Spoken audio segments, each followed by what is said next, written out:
Пътят на водата. Един млад пътешественик стигнал до пустиня. Там нямало пътища, само пясък, който се променял всеки полъх на вятъра. 3 дни вървял без посока, докато не видял стар човек седнал край свъкнало корито на река. "Търся вода", казал пътешественикът. "Но където и да копая, намирам само прах." Старецът се усмихнал.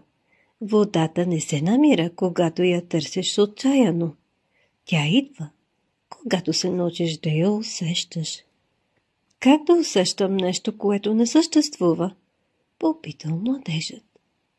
"Погледни пясъка", отвърнал старецът. Той пази паметта на реката. Всеки зърнест камък е капка, застинала във времето.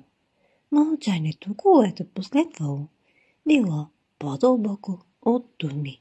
На следващия ден пътешественикът не копал, не търсил, просто седял, дишал, слушал вятъра, който нашепвал през дюните. И тогава за първи път усетил хлад, не от въздуха, а отвътре. Когато отворил очи, в пясъка пред него бавно избликнал малък поток.